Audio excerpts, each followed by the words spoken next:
మరి ఇవాళ ఈ ఆంధ్ర రాష్ట్రంలో ఈ కూటమి ప్రభుత్వం పేద విద్యార్థులకు మరి అదేవిధంగా పేద ప్రజలకు మరి వాళ్ళకందరికి కూడా ప్రభుత్వ మెడికల్ వైద్య విద్య మరి అదేవిధంగా వైద్యాన్ని దూరం చేసే ఆలోచనలో భాగంగా మరి ఈరోజు ఈ కూటమి ప్రభుత్వం మరి ఈరోజు 10 గవర్నమెంట్ మెడికల్ కాలేజీలను తన అనుయాయులకు దారదత్తం చేసే కార్యక్రమాన్ని మొన్నటి దినం క్యాబినెట్లో ఆమోదింపజేయడం జరిగింది. దీన్ని మేము తీవ్రంగా వైఎస్ఆర్ కాంగ్రెస్ పార్టీ తీవ్రంగా ఖండిస్తున్నాం. ఎందుకంటే ఈ దేశానికి స్వతంత్రం వచ్చి 76 సంవత్సరాలైంది. ఈ 76 సంవత్సరాలలో మన రాష్ట్రంలో ఆంధ్ర రాష్ట్రంలో ప్రభుత్వ మెడికల్ కాలేజీలు కేవలం 11 మాత్రమే ఉన్న పరిస్థితి. జగన్మోహన్ రెడ్డి గారి ప్రభుత్వం వచ్చిన తర్వాత మరి ఆయన ప్రభుత్వం వచ్చిన 5-6 నెలల్లోనే ఒక మహమ్మారి వచ్చింది, కోవిడ్ మహమ్మారి. ఈ కోవిడ్ వల్ల కేవలం రాష్ట్రమే కాదు, దేశమే కాదు, ప్రపంచమంతా కూడా అతలాకుతలమైన పరిస్థితి మనమందరం చూశాం. మరి వాళ్ళకందరికి కూడా వైద్యం అందక మరి దేశవ్యాప్తంగా అనేక ప్రాంతాల్లో అనేక మంది ప్రాణాలు కోల్పోయిన పరిస్థితి మనం గమనించాం. అవన్నీ కూడా దృష్టిలో పెట్టుకొని మరి ఆనాటి ముఖ్యమంత్రి మన ప్రియతమ నాయకుడు శ్రీ వైఎస్ జగన్మోహన్ రెడ్డి గారు ఖచ్చితంగా పేద ప్రజలకందరికి కూడా మెరుగైన వైద్యం అందించాలి. మరి అదే కాకుండా గతంలో ఆ మహానేత దివంగత ముఖ్యమంత్రి డాక్టర్ వైఎస్ రాజశేఖర రెడ్డి గారు ముఖ్యమంత్రిగా ఉన్న సందర్భంలో కూడా ప్రతి జిల్లాకు ఒక మెడికల్ కాలేజీ ఉండాలి అని చెప్పి మరి ఆ రోజు ఆయన అనేక మెడికల్ కాలేజీలను స్థాపించడం జరిగింది. మరి తండ్రికి ఆదర్శంగా తీసుకొని మరి అదేవిధంగా కరోనా మహమ్మారిలో ప్రజలు పడిన ఇబ్బందులన్నీ కూడా దృష్టిలో పెట్టుకొని మరి 17 కొత్త గవర్నమెంట్ మెడికల్ కాలేజీలు, ఇది బాగా నోట్ చేసుకోవాల్సిన అవసరం ఉంది, ప్రైవేట్ కాదు, ప్రభుత్వం ఆధ్వర్యంలో 17 మెడికల్ కాలేజీలు స్థాపించాలి. మరి అది కూడా 8,500 కోట్ల రూపాయల వ్యయంతో మరి ఈ 17 మెడికల్ కాలేజీలు స్థాపించాలని మరి కేంద్ర ప్రభుత్వం కాడ మరి అనుమతి తీసుకొని మరి మొదటి సంవత్సరం 5 మెడికల్ కాలేజీలను పూర్తిగా ఇన్ఫ్రాస్ట్రక్చర్తో సహా నిర్మాణం చేసి మరి ఆ కాలేజీల్లో మరి అడ్మిషన్స్ కూడా మరి ప్రారంభించడం జరిగింది. ఒక్కొక్క మెడికల్ కాలేజీకి 150 చొప్పున సీట్లు మరి మెడికల్ కౌన్సిల్ ఆఫ్ ఇండియా వాళ్ళు మరి అలాట్ చేయడం జరిగింది. మరి రెండవ సంవత్సరం కూడా ఇంకొక 5 మెడికల్ కాలేజీలు దానికి సంబంధించిన పూర్తి ఇన్ఫ్రాస్ట్రక్చర్ కూడా కంప్లీట్ చేయడం జరిగింది. మరి ఆ ప్రారంభ దశలోనే మరి ఎన్నికలు రావడము, మరి ఎన్నికల నోటిఫికేషన్లు రావడము, మరి తద్వారా మనకు సంబంధించిన 3 మెడికల్ కాలేజీలకు మాత్రమే మరి ఆ రోజు పర్మిషన్స్ వచ్చిన పరిస్థితి. దాంట్లో పులివెందుల కూడా ఒకటి. కేవలం కొద్దిగా ఏదో హాస్టల్ సరిగా ఏదో లేదని చెప్పి, ఇన్ఫ్రాస్ట్రక్చర్ లేదని చెప్పి మరి 50 సీట్లు మాత్రమే మరి ఆనాడు పులివెందుల మెడికల్ కాలేజీకు మరి 50 సీట్లు మాత్రమే అలాట్ చేయడం జరిగింది. మరి ఈ కూటమి ప్రభుత్వం అధికారంలోకి వచ్చిన తర్వాత మరి ఆ పులివెందుల మెడికల్ కాలేజీకు సంబంధించి, ఎందుకంటే కూటమి ప్రభుత్వం అంటే ఏంటి, అలయన్స్ ప్రభుత్వం, కేంద్రంలో ఏదైతే బీజేపీ భారతీయ జనతా పార్టీతో అనుసంధానమై ఈ ఇద్దరు కూడా కలిసి పోటీ చేసిన పరిస్థితి. అంటే మన మంత్రులు అక్కడ ఉండారు కేంద్రంలో, మరి బీజేపీకి సంబంధించిన మంత్రులు మన రాష్ట్రంలో ఉండారు. మరి అలాంటి పరిస్థితిలో మరి ఈ ప్రభుత్వానికి చిత్తశుద్ధి నింటే, మన ముఖ్యమంత్రి చంద్రబాబు నాయుడు గారికి చిత్తశుద్ధి నింటే మరి ఆ 50 సీట్లను మరి కేంద్ర ప్రభుత్వానికి దృష్టికి తీసుకెళ్ళి మరి దాన్ని కూడా 150 సీట్లకు తెచ్చుకునే అధికారం చంద్రబాబు నాయుడు కాడ ఉన్నింది. కానీ మరి అవన్నీ కూడా ఆయన ఆలోచన చేయలే. ఆయన ఆలోచన అంతా కూడా మరి ఈ మెడికల్ కాలేజీలను ప్రైవేటీకరణ చేసేయాలి, ఆయన అనుయాయులకు మరి ఆయన నామస్మరణం చేసే వాళ్ళకందరికీ దారదత్తం చేయాలి అనే ఆలోచనతో మరి ఈ పులివెందులకు సంబంధించిన మెడికల్ కాలేజు మేము నిర్వర్తించలేమని చెప్పి ఈ కూటమి ప్రభుత్వం కేంద్ర ప్రభుత్వానికి లేఖ రాయడం జరిగింది. తద్వారా మరి ఆ కాలేజు నిర్మాణం పూర్తి అయిపోయినా కూడా మరి ప్రారంభానికి మోర్చుకోలేదు. ఎంత దుర్మార్గం ఒక్కసారి ఆలోచన చేయండి. మరి ఈరోజు ప్రభుత్వ మెడికల్ కాలేజీలు అంటే ఏంటి? పేద ప్రజలకు, పేద విద్యార్థులకు అతి తక్కువ ఫీజుల్లో మరి వాళ్లకు మరి ఏదైతే మెడికల్ ఎడ్యుకేషన్ లభించే పరిస్థితి. ఒక మెడికల్ కాలేజ్ వస్తే అక్కడ దాంట్లోనే ఒక హాస్పిటల్ కూడా వస్తుంది. మరి హాస్పిటల్ ద్వారా మరి ఆ ప్రాంతంలో ఉండే పేద ప్రజలకందరికి కూడా మరి ఉచితంగా వైద్యం అందే పరిస్థితి ఉంటుంది. ఒక teaching hospital, medical hospital college వస్తే మరి ఆ ప్రాంతంలో పేద ప్రజలకందరికి కూడా, రాష్ట్రంలో ఉండే పేద ప్రజలకందరికి కూడా మరి మెరుగైన వాళ్లకు మరి విద్య అందించడం జరుగుతుంది అతి తక్కువ ఫీజులకు. మరి అదేవిధంగా మరి అక్కడ ఆ ప్రాంతంలో ఉండే ప్రజలకందరికి కూడా మెరుగైన మరి ప్రభుత్వ హాస్పిటల్ ద్వారా మెరుగైన వైద్యం కూడా అందే పరిస్థితి ఉంటుంది. మరి దాన్ని మరి ఈరోజు కూటమి ప్రభుత్వం మరి దూరం చేసిన పరిస్థితి. గతంలో నుంచి కూడా మనందరికీ కూడా తెలిసిన విషయమే. చంద్రబాబు నాయుడు అనే వ్యక్తి ఎప్పుడు కూడా ప్రైవేటీకరణ చేసేయాలని చెప్పి ఆలోచనతో ముందుకు వెళ్ళే వ్యక్తి. ఎందుకంటే ఈ రాష్ట్రంలో ప్రభుత్వ పాఠశాలలన్నీ కూడా నిర్వీర్యం చేసేసి సుమారుగా 5 నుంచి 6 వేల ప్రభుత్వ పాఠశాలలను మూసివేసిన ఘనత కూడా చంద్రబాబు నాయుడు గారిది. మరి అలాంటిది ప్రైవేటు మరి ఏదైతే నారాయణ కానీ, చైతన్య కానీ ఇలాంటి విద్యా సంస్థలకు ప్రోత్సహించిన వ్యక్తి చంద్రబాబు నాయుడు. మరి ఆ కోవకే మరి ఈరోజు మెడికల్ ఏదైతే విద్యను కూడా మరి ప్రజలకు దూరం చేయాలి, పేద ప్రజలకు దూరం చేయాలి, మరి పేద ప్రజలకు వైద్యాన్ని దూరం చేసి మరి వాళ్ళకందరికి కూడా మరి ఈరోజు ఏదైతే కార్పొరేట్ స్థాయి వాళ్ళకందరికి కూడా దారదత్తం చేయాలనే ఆలోచనతో మరి ఈరోజు ఈ 10 మెడికల్ కాలేజెస్ని మరి ఈరోజు పీపీపీ మోడ్లో మరి వాళ్ళకందరికి కూడా దారదత్తం చేసేదానికి మన క్యాబినెట్ అప్రూవ్ చేయడం జరిగింది. ఎంత దారుణమో ఒక్కసారి ఆలోచన చేయండి అని చెప్పి కూడా ఈ సందర్భంగా తెలియజేసుకుంటున్నా. జగన్మోహన్ రెడ్డి గారు ఒక మంచి ఆశయంతో మరి ఆనాడు పేద ప్రజలు ఇబ్బంది పడుతున్నారు, అందరికీ మెరుగైన వైద్యం అందించాలి, మరి ఏదైతే వాళ్ళకందరికీ కూడా మెడికల్ ఎడ్యుకేషన్ అందించాలి ప్రభుత్వ పరంగా అని చెప్పి ఆలోచన చేసి 17 మెడికల్ కాలేజ్ 76 సంవత్సరాల స్వతంత్ర భారతదేశ చరిత్రలో ఏ రాష్ట్రంలో కూడా ఎవరు కూడా ఆలోచన కూడా చేయనటువంటి విధంగా ఆలోచన చేసి మనం నాయకుడు శ్రీ వైఎస్ జగన్మోహన్ రెడ్డి గారు ముఖ్యమంత్రిగా ఉన్న సందర్భంలో 17 మెడికల్ కాలేజీలు మరి ప్రారంభించడం జరిగింది. మరి దాన్ని ఈరోజు నీరు గారుస్తూ మరి ఇవాళ ఈ రకమైన చర్యలు చేపట్టడం ఎంతవరకు సమంజసమో ఈ రాష్ట్ర ప్రజలందరూ కూడా ఒకసారి ఆలోచన చేయాలి. మరి ఈరోజు ఈ రాష్ట్రంలో మరి పేద బడుగు బలహీన వర్గాలకు సంబంధించిన విద్యార్థులందరూ కూడా ఆలోచన చేయాల్సిన అవసరం ఉంది.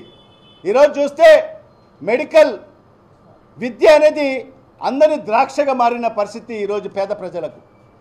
ఎక్కడికి వెళ్ళినా కూడా ₹1 కోటి నుంచి ₹1.5 కోటి ఒక ఎంబీబీఎస్ సీటు పలికే పరిస్థితి ఉన్న పరిస్థితిలో ప్రభుత్వ పరంగా మెడికల్ కాలేజీలు స్థాపించే మరి పేద ప్రజలకందరికి కూడా మరి వాళ్ళకందరికీ కూడా న్యాయం జరుగుతుందని చెప్పి ఆ రోజు జగన్మోహన్ రెడ్డి గారు భావించి మరి ఆ కాలేజీలు ప్రారంభం చేసి మరి దానికి సంబంధించిన ఇన్ఫ్రాస్ట్రక్చర్ అంతా కూడా దశల వారీగా డెవలప్ చేసుకుంటా ముందుకు వెళ్తూ ఉంటే మరి ఈ ప్రభుత్వం వచ్చిన తర్వాత ఇప్పటికీ సుమారుగా 17 నెలలు అవుతుంది కూటమి ప్రభుత్వం అధికారంలోకి వచ్చి.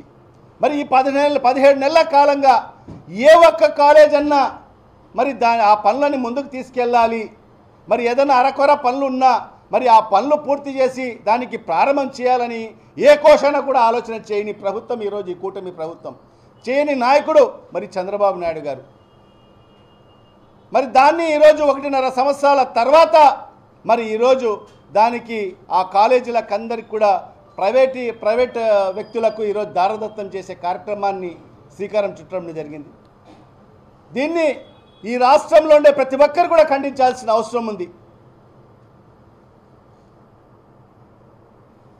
ఇవాళ ఒకటే చెప్తున్నాను, ఖచ్చితంగా ఎవరైతే కార్పొరేట్కు సంబంధించిన కంపెనీలు కానీ మరి ఏదైతే చంద్రబాబు నామస్మరణం చేసే వాళ్ళందరూ కూడా ఎవరైతే దారదత్తంలో ఈరోజు ఈ మెడికల్ కాలేజీలు తీసుకుంటారో వాళ్ళకు కూడా తస్మాత్ జాగ్రత్త అని చెప్పి కూడా ఈ సందర్భంగా హెచ్చరిస్తున్నాను.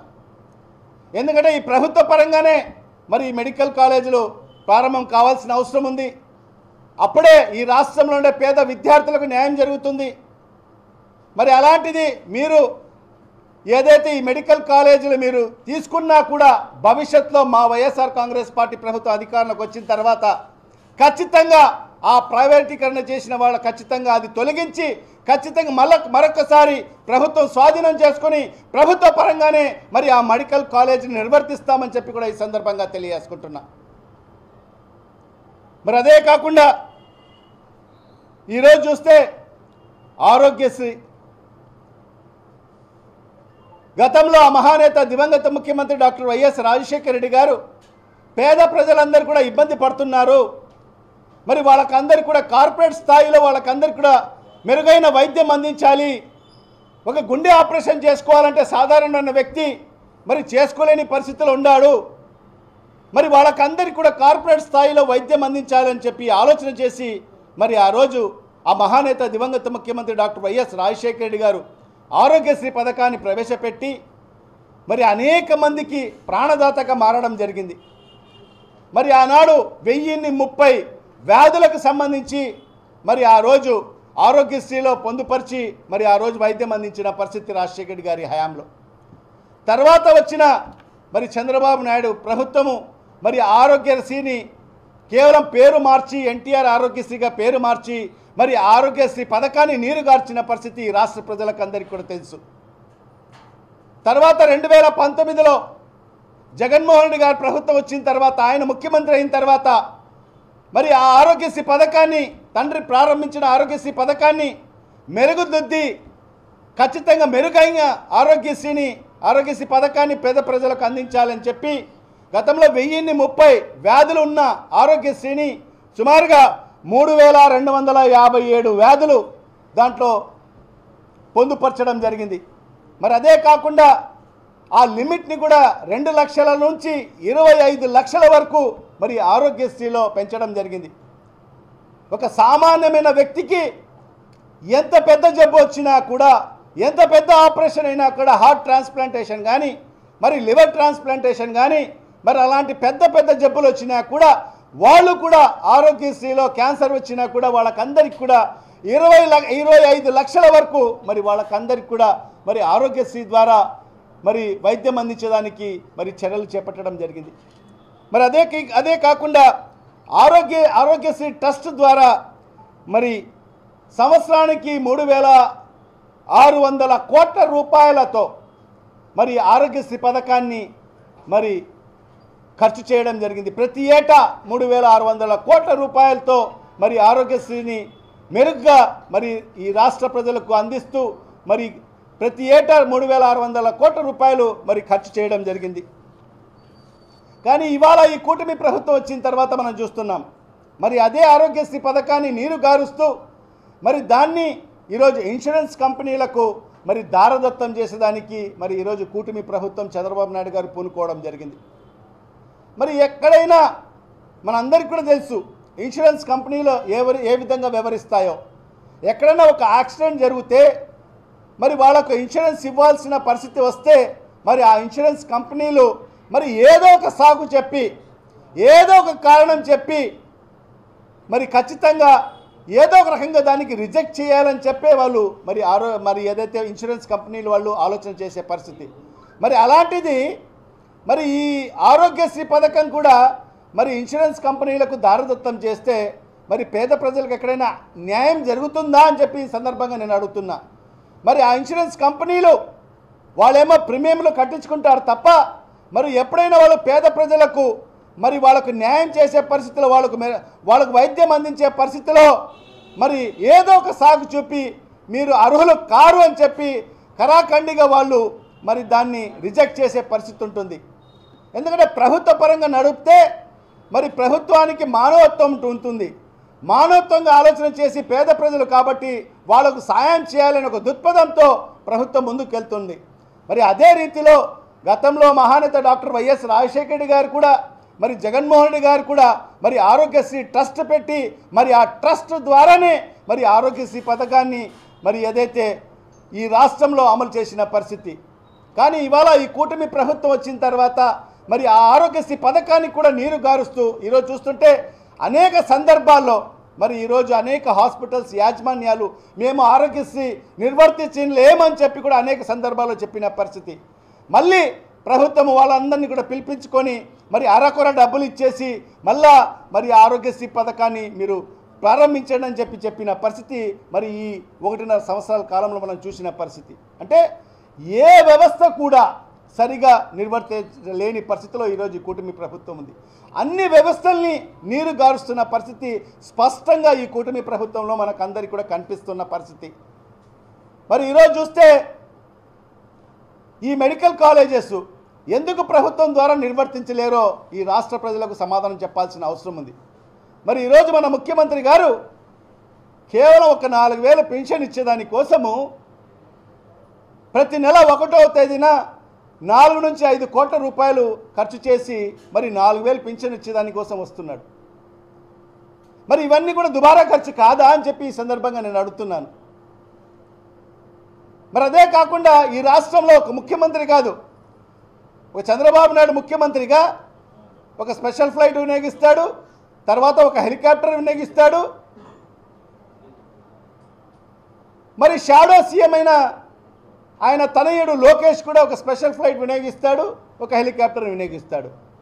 మరి అదే తరహాలో మన డిప్యూటీ సీఎం పవన్ కళ్యాణ్ గారు కూడా స్పెషల్ ఫ్లైట్ వినియోగిస్తారు, స్పెషల్ హెలికాప్టర్ వినియోగిస్తారు. అంటే ఈ రాష్ట్రానికి ముగ్గురు ముఖ్యమంత్రులు మరి ఈరోజు వాళ్ళందరూ కూడా స్పెషల్ ఫ్లైట్లు వినియోగించుకొని మరి హెలికాప్టర్లు వినియోగించుకొని మరి ప్రజల సొమ్మును ఏ రకంగా దుర్వినియోగం చేస్తున్నారో ఒకసారి ఈ రాష్ట్ర ప్రజలందరూ కూడా ఆలోచన చేయాల్సిన అవసరం ఉంది. మరి ఈ 3 స్పెషల్ ఫ్లైట్ల ద్వారా హెలికాప్టర్ల ద్వారా ఎంత మేరకు ఖర్చు అవుతుందో మనం అందరూ కూడా ఆలోచన చేయాల్సిన అవసరం ఉంది. మరి అదే కాకుండా మనం చూసాం యోగా దినోత్సవం నాడు 350 కోట్ల రూపాయలు వెచ్చించి కేవలం యోగా కోసం ఈ రాష్ట్ర ముఖ్యమంత్రి ఏదో గిన్నిస్ బుక్ ఆఫ్ వరల్డ్ రికార్డ్స్లో తన పేరు నమోదు కావాలని చెప్పి కేవలం రికార్డుల కోసం 350 కోట్ల రూపాయల ప్రజాధనాన్ని దుర్వినియోగం చేసిన ముఖ్యమంత్రి చంద్రబాబు నాయుడు గారు. మరి ఈరోజు ఇన్ని వేల కోట్ల 100 కోట్ల రూపాయలు దుర్వినియోగం చేస్తున్నారే, మరి ఇవన్నీ కూడా మరి అసంపూర్తిగా ఉన్న మెడికల్ కాలేజీలను పూర్తి చేసి మరి ఎందుకు మీరు ప్రభుత్వం ద్వారా మరి మెడికల్ కాలేజీలను నిర్వర్తించలేరని చెప్పి కూడా ఈ రాష్ట్ర ప్రజలకు సమాధానం చెప్పాల్సిన అవసరం ఎంతైనా ఉంది. మరి ఇవన్నీ కూడా చేయకోకుండా కేవలం ఈరోజు కొన్ని కార్పొరేట్ సంస్థలకు మరి చంద్రబాబు నాయుడు గారి అనుయాయులకు ఈ మెడికల్ కాలేజీలు దారదత్తం చేసేయాలి. మరి వాళ్ళందరూ కూడా దారదత్తం చేస్తే మరి ప్రైవేట్ వ్యక్తుల చేతికి మెడికల్ కాలేజీలు పోతే ఏ రకంగా పేద ప్రజలకు మేలు జరుగుతుందో ఒక్కసారి ఆలోచన చేయాల్సిన అవసరం ఉంది. మరి వాళ్ళందరూ కూడా ప్రతి ఒక్కొక్క సీటు 1,50,00,000 2 కోట్ల రూపాయలకు అమ్ముకోవడం జరుగుతుంది. మరి ఆ హాస్పిటల్స్లో పేదలకు ఏమైనా ఉచితంగా వైద్యం అందిస్తారా వాళ్ళు? దాన్ని కూడా వేలల్లో వాళ్ళ కాడ పిండి వాళ్ళ కాడ పేద ప్రజల కాడ డబ్బులు వసూలు చేస్తారు. మరి ఆ రకంగా పేద ప్రజలకు ఈ 10 మెడికల్ కాలేజీలు మరి ప్రైవేటీకరణ చేయడం వల్ల మరి ఈ రాష్ట్రంలో పేద ప్రజలకు పేద విద్యార్థులకు ఏ రకంగా న్యాయం జరుగుతుందో మరి ఈ రాష్ట్ర ముఖ్యమంత్రి సమాధానం చెప్పాల్సిన అవసరం ఎంతైనా ఉంది.